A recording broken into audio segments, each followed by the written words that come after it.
নমস্কাৰ welcome to this video' আজিৰ ভিডিঅ'ত আমি বৰ্তমান বাংলাদেশৰ যি ৰাজনৈতিক অৱস্থা সেই ৰাজনৈতিক পৰিস্থিতিৰ অসমত কিবা প্ৰভাৱ পৰিব নেকি বা উত্তৰ পূব ভাৰতত কিবা প্ৰভাৱ হ'ব নেকি বা ভাৰতবৰ্ষত কি প্ৰভাৱ হ'ব পাৰে তাৰ বিষয়ে আলোচনা কৰিম।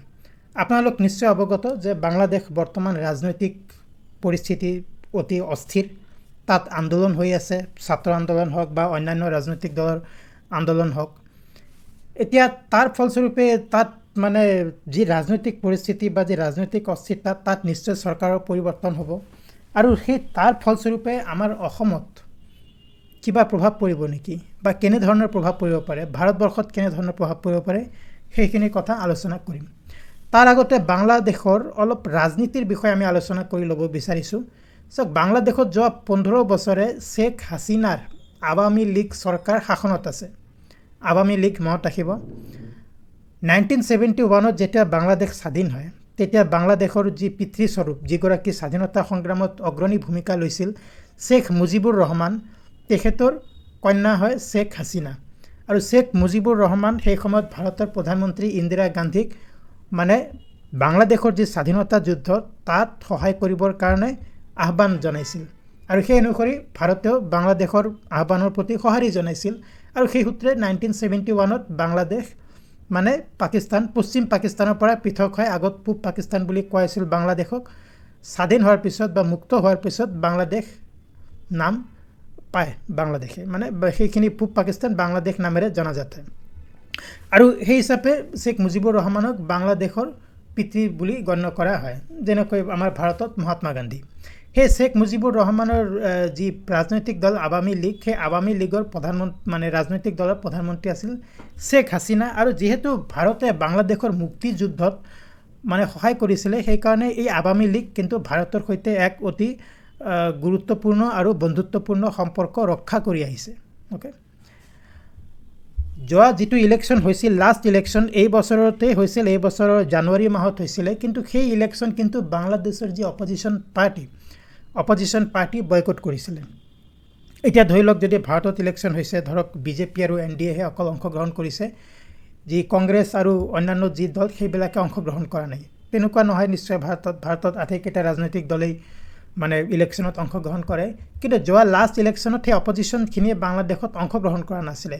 গতিকে মানে নিজাববীয়াকৈ আৱামী লীগে যিখিনি ভোট পাইছিলে সেই ভোটৰ সহায়ত চৰকাৰ গঠন কৰিছিলে।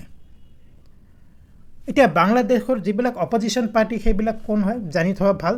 বাংলাদেশ নেশ্যনেলিষ্ট পাৰ্টি, আৰু যাক জামাত-ই ইছলামী নামৰ অন্য এটা সংগঠনে মানে ছাপোৰ্ট কৰে। জামাত-ই ইছলামী এটা যি ফাণ্ডামেণ্টেলিষ্ট অৰ্গেনাইজেশ্যন, মানে পাকিস্তান অৰিয়েণ্টেড সংগঠন বুলি ক'ব পাৰি। আৰু জামাত-ই ইছলামী কিন্তু বাংলাদেশৰ স্বাধীনতা বিচৰা নাছিলে বেক ইন 1971। আৰু যি বাংলাদেশ নেশ্যনেল পাৰ্টি, এই বাংলাদেশ নেশ্যনেল পাৰ্টি কিন্তু ভাৰতৰ সৈতে বন্ধুত্বপূৰ্ণ সম্পৰ্ক ৰক্ষা নকৰে।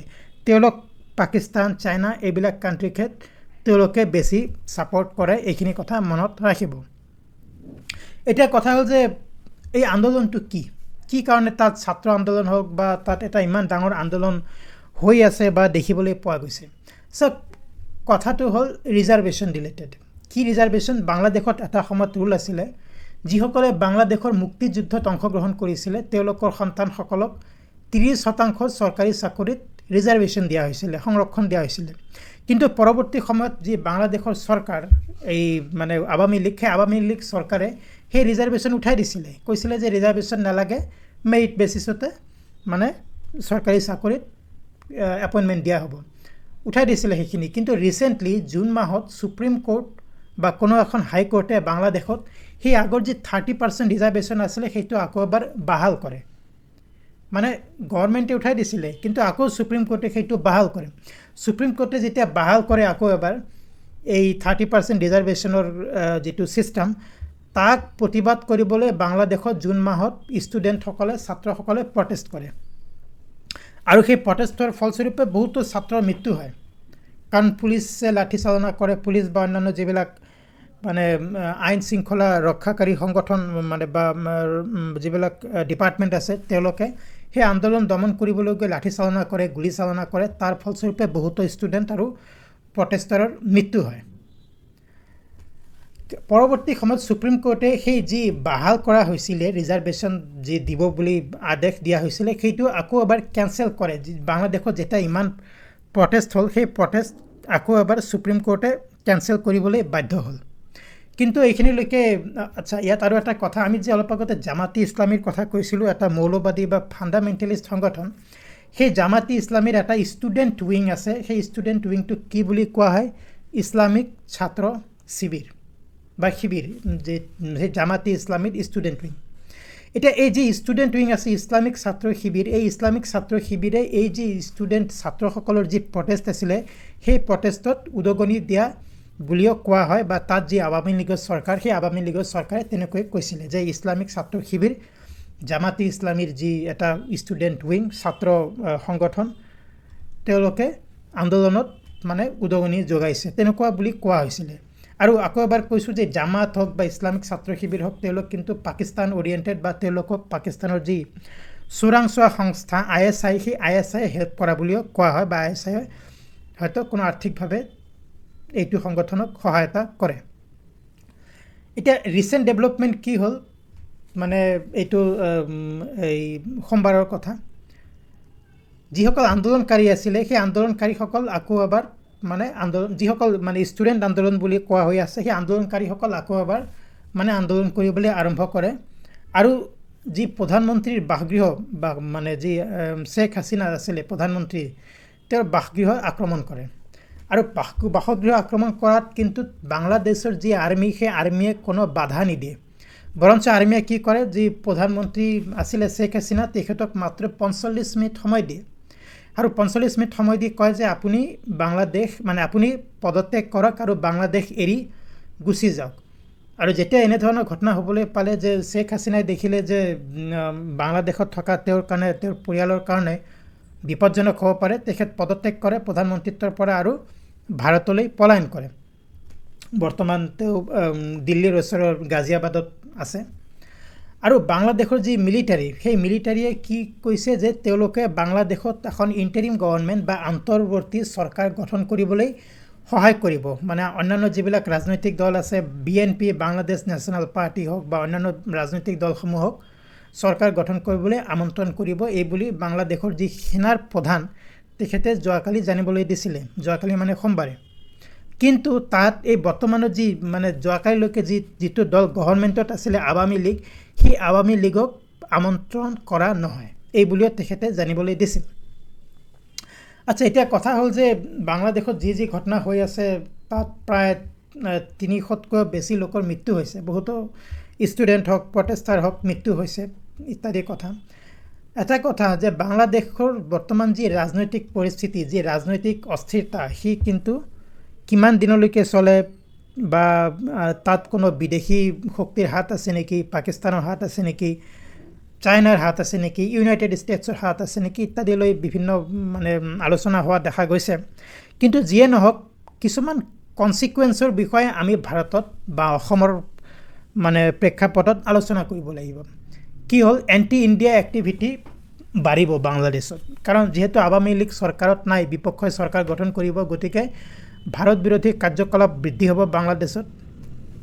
বাংলাদেশত যিসকল হিন্দু আছে, সেই হিন্দুসকল কিন্তু অলৰেডি অত্যাচাৰৰ সন্মুখীন হৈছে। বাংলাদেশত হিন্দু মানুহৰ ঘৰত আক্ৰমণ কৰা হৈছে, মন্দিৰ কোনো ঠাইত মন্দিৰ ধ্বংস কৰা হৈছে ইত্যাদি, এনেধৰণৰ নিউজ মিডিয়াত পাব্লিছ হৈ আছে। আৰু এনেবোৰ ঘটনা যেতিয়া চাওক, যেতিয়া কোনো এখন দেশত এনেধৰণৰ ৰাজনৈতিক অস্থিৰতাই দেখা দিয়ে, কি হয় তেতিয়া? মই যদি আপোনালোকক সোধোঁ কি হয় তেতিয়া, দুটা মানে এনচাৰ হ'ব পাৰে আপোনালোকে। এটা হ'ল তাত মানে অৰ্থনীতি, ইকনমি ভাল নহ'ব, অৰ্থনীতিৰ অৱস্থা তাত অৱনতি হ'ব। আৰু যিহেতু অৰ্থনৈতিক অৱস্থাৰ অৱনতি হ'ব, তাৰ ফলস্বৰূপে আনএমপ্লয়মেণ্ট বা নিবনুৱা সমস্যাও বৃদ্ধি হ'ব। বাংলাদেশৰ মানে পপুলেশ্যন বহুত বেছি, একজেক্ট নম্বৰ মই এতিয়া মনত নাই, 20 কোটিমান হ'ব নেকি। এতিয়া বাংলাদেশত যেতিয়া এনেধৰণৰ ৰাজনৈতিক অস্থিৰতা হ'ব, তেনেহ'লে বহুতো সমস্যাই দেখা দিব, অৰ্থনৈতিক সমস্যা, নিবনুৱা সমস্যাও প্ৰধান। তাৰ ফলস্বৰূপে কি হ'ব, বাংলাদেশৰ পৰা বহুত মানুহ কিন্তু ভাৰতত সোমাবলৈ যত্ন কৰিব। এতিয়া ভাৰত আৰু বাংলাদেশৰ প্ৰায় 4000 কিলোমিটাৰ সীমাৰেখা আছে। পশ্চিমবংগ হওক, অসম হওক, ত্ৰিপুৰা হওক, মিজোৰাম হওক, মেঘালয় হওক, এই আটাইকেইখন ৰাজ্য বাংলাদেশৰ সৈতে সীমা মানে সীমা দখল মানে সীমা আছে এইকেইখন ৰাজ্যৰ বাংলাদেশৰ সৈতে অসমৰ মেইনলি মানকাছাৰ সাউথ চালমাৰা আৰু কৰিমগঞ্জ এই দুখন জিলা বাংলাদেশৰ সৈতে সীমা গ্ৰহণ কৰিছে গতিকে বাংলাদেশৰ পৰা খুব মানে বেছি এটা চান্স আছে যে ইলিগেল ইমিগ্ৰেশ্যন বা অবৈধ অনুপ্ৰৱেশ ভাৰতৰ বিভিন্ন অঞ্চললৈ হ'ব পশ্চিমবংগ হওক অসম হওক বা মিজোৰাম মেঘালয় ত্ৰিপুৰা এইবোৰ অঞ্চললৈ হ'ব পাৰে এনে ক্ষেত্ৰত কি হ'ব আমাৰ বৰ্ডাৰ সিকিউৰিটি ফোৰ্স কিন্তু অলৰেডি এলাৰ্ট হৈছে কাৰণ এই যিবিলাক সীমা অঞ্চল আছে সীমা অঞ্চলবিলাকত পহৰা বৃদ্ধি কৰিব লাগিব পহৰা বঢ়াব লাগিব 24 ঘণ্টা পহৰা দিব লাগিব আৰু ইয়াত এটা মানে চ্যালেঞ্জও আছে আমাৰ বৰ্ডাৰ সিকিউৰিটি ফোৰ্স হওক বা অন্যান্য যিবিলাক আইন শৃংখলা ৰক্ষাকাৰী সংস্থা হওক বহুতো নদী আছে বা জলাশয় আছে সেইবিলাক জলাশয়ত কিন্তু সিমান সিকিউৰিটি নাথাকে আৰু এই বাংলাদেশীসকল এনে ধৰণৰ জলাশয়ৰে প্ৰায় অতিক্ৰম কৰি ভাৰতলৈ প্ৰৱেশ কৰে এনে ক্ষেত্ৰত আমাৰ যি বৰ্ডাৰ সিকিউৰিটি টাইট হ'ব লাগিব যাতে কোনো ইলিগেলি বাংলাদেশী অসমত বা ভাৰতৰ অন্যান্য অঞ্চলত সোমাব নোৱাৰে আমি অলৰেডি ইমিগ্ৰেশ্যনৰ পৰা সাফাৰ কৰি আছো আমাৰ যি বহুতো ইলিগেল ইমিগ্ৰেশ্যন হৈছে বাংলাদেশৰ পৰা অসমলৈ বা ভাৰতৰ বিভিন্ন অঞ্চললৈ এনেবোৰ ৰাজনৈতিক অস্থিৰতাৰ আঁৰ লৈ কিন্তু ইমিগ্ৰেশ্যন হ'ব পাৰে আৰু এনেবোৰ ইমিগ্ৰেশ্যনৰ ফলত কি হ'ব পাৰে তাত যিবিলাক মানে অসামাজিক শক্তি আছে যিবিলাক মৌলবাদী শক্তি আছে সেইবিলাক যদি অসমত হওক বা ভাৰতৰ অন্যান্য অঞ্চলত প্ৰৱেশ কৰে পৰৱৰ্তী সময়ত যদি তেওঁলোক কিবা অসম বিৰোধী ভাৰত বিৰোধী কাৰ্যকলাপত লিপ্ত হয় কিবা আমাৰ ক্ষতি হয় তেনেহলে কি হ'ব ভাবি চাইছেনে তেনেবোৰ ঘটনা যাতে ভৱিষ্যতে নহয় কাৰণ ইলিগেল ইমিগ্ৰেশ্যন হলে বা আহিলে তেনে ধৰণৰ মানে যিবিলাক অসামাজিক শক্তি যিবিলাক তেওঁলোক সেইবিলাক যিকোনো কষ্টত অসমলৈ বা ভাৰতলৈ আহিবলৈ যত্ন কৰিব তেনে ক্ষেত্ৰত আমাৰ দেশৰ যি ইন্টাৰনেল সিকিউৰিটিৰ কাৰণে এটা চ্যালেঞ্জ হ'ব পাৰে যিকোনো কষ্টত এনে ধৰণৰ ইলিগেল ইমিগ্ৰেশ্যন সমূহ ষ্টপ কৰিবই লাগিব চাওক এতিয়া বাংলাদেশ ভাৰতৰ মানে সুবুৰীয়া ৰাষ্ট্ৰ এতিয়া তাত কি হৈছে ৰাজনৈতিকভাৱে কি হৈছে নহৈছে তেওঁলোকৰ ইন্টাৰনেল কথা আমাৰ তাত আমি একো কৰিব নোৱাৰো আমাৰ চৰকাৰে বা আমাৰ প্ৰশাসনে একো কৰিব নোৱাৰে তেওঁলোক এখন মানে স্বাধীন সাৰ্বভৌম ৰাষ্ট্ৰ কিন্তু আমি নিজেই সজাগ হ'ব লাগিব আমি নিজেই সিকিউৰ হ'ব লাগিব আৰু আমাৰ যি বৰ্ডাৰ সিকিউৰিটি ফোৰ্স বা অন্যান্য যিবিলাক বৰ্ডাৰ সিকিউৰিটি অৰ্গানাইজেশ্যন আছে তেওঁলোক কিন্তু চকা পহৰা দিব লাগিব তেনেহলেহে আমি আমাৰ ৰাজ্য আমাৰ দেশ সুৰক্ষিত ৰাখিব পাৰিম গতিকে এইখিনি আছিল আজিৰ আলোচনা কৰিবলগীয়া কথা যদিও বাংলাদেশ অস্থিৰ আমি তাৰ প্ৰভাৱৰ পৰা কিমানখিনি মুক্ত হ'ব পাৰিম সেইখিনি ভৱিষ্যতে আমি ক'ব পাৰিম বা বাংলাদেশত যি নতুন চৰকাৰ আহিব সেই চৰকাৰৰ সৈতে ভাৰত চৰকাৰৰ কেনে ধৰণৰ সম্পৰ্ক হয় সেইখিনি আমি ভৱিষ্যতেহে গম পাম ভৱিষ্যতে জানিব পাৰিম তেতিয়ালৈকে আমি চাব লাগিব কি ডেভেলপমেন্ট হয় কিন্তু এতিয়া আমাৰ মেইন কথা হ'ল আমাৰ সিকিউৰিটি ফোৰ্সৰ কাৰণে অবৈধ অনুপ্ৰৱেশ ৰোধ কৰা তেতিয়াহে আমি সিকিউৰ বা সেফ হৈ থাকিব পাৰিম সো ফ্ৰেন্ডস এইখিনি আছিল আলোচনা কৰিবলগীয়া কথা ইম্পৰ্টেন্ট টপিক আমাৰ সুবুৰীয়া ৰাষ্ট্ৰত হোৱা ঘটনা সেইকাৰণে আলোচনা কৰিব লাগে বুলি মই ভিডিঅটো বনাইছো ভিডিঅটো মানে আপোনালোকে চাব আৰু ইন্টাৰনেল সিকিউৰিটিৰ কাৰণে ইম্পৰ্টেন্ট ভিডিঅ হয় যদি কোনোবা মানে ইউপিএসসি হওক এপিএসসি দৰে এক্সাম বিলাকৰ কাৰণে প্ৰিপাৰেচন কৰি আছে এইটো ভিডিঅ চোৱাৰ কাৰণে বহুত বহুত ধন্যবাদ এনে ধৰণৰ আন এটা ইনফৰ্মেটিভ ভিডিঅ অতি সোনকালে লগ পাম থ্যাংক ইউ ভেৰি মাচ